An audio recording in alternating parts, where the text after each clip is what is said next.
I was curious what your thoughts are on how important love is in a relationship.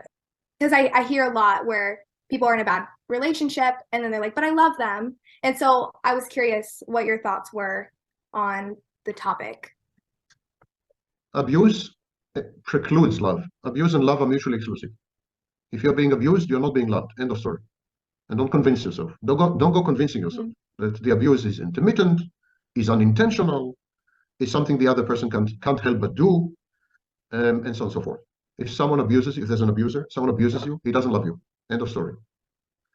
So wherever and whenever there's abuse, you need to exit the relationship. No contact. That's all. In healthy, because a relationship which involves mistreatment is an unhealthy relationship. People shoulder on in abusive relationships because they don't love themselves. Where there is no self-love, you're willing to accept abuse, being taken for granted, indifference, absence, hatred, fear, anxiety, gaslighting. I mean, you're willing to accept anything when you don't love yourself. Because if you don't love yourself, why would anyone else love you? You are grateful for any crumbs of love that you get. When you don't love yourself, any minute of love that you think you are receiving is a gift that you don't deserve. So when you don't love yourself, you don't deserve anything. And anything given to you, you should be grateful. Yeah. You should just be grateful. That's wrong thinking. In healthy relationships, love is everything. And this sounds like I'm contradicting myself, which is something I like to do. But what I mean to say is actually, if you define love properly, then it is everything in a relationship. Because love is an umbrella term. Love is the name we give to dozens of behaviors, is the name we give to at least 12 or 15 separate emotions. Love is a label, but it doesn't describe a single entity. It describes an amalgam, a collection or a cluster of emotions, cognitions, and behaviors, actions. If you take all these into account, then love is sufficient in a relationship, sufficient reason to stay. For example, if you love someone, you want them to be separate from you. Love is about pushing your partner to become not you. Love is never about merging and fusing. Love is about being sensitive to your partner, knowing your partner thoroughly, totally, and intimately, but not infringing on your partner's privacy and right to have secrets, for example. So giving space. Love is about mutual exploration, but it's also about boundaries, respecting the other person's boundaries, knowing where you stop and the other person begins. Yeah. And this is an extremely partial list. It's like 2% of love. I could go on for the next 450 minutes.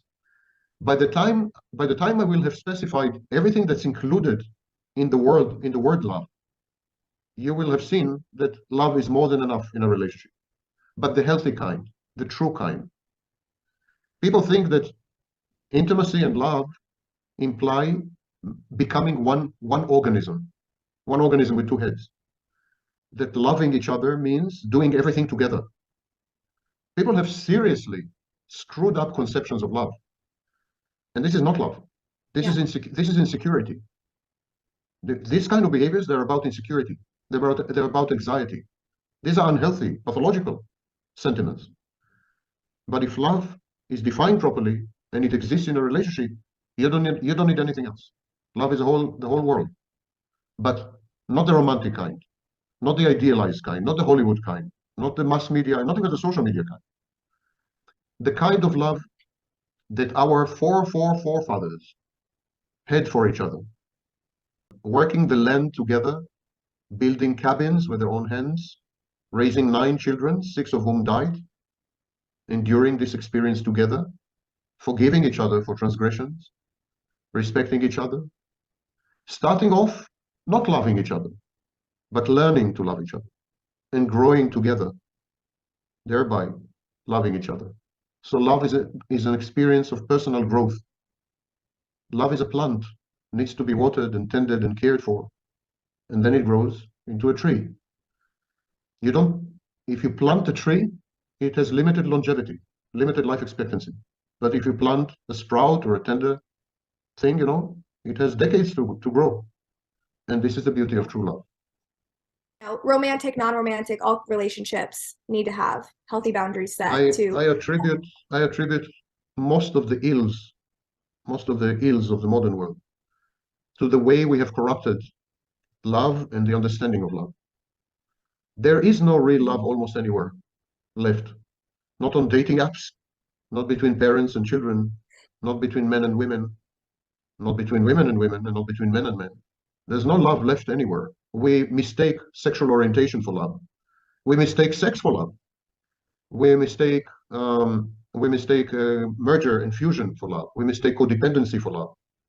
We mistake so many things for love. We have so thoroughly corrupted it that it's almost a hopeless situation to kind of introduce true love into the equation.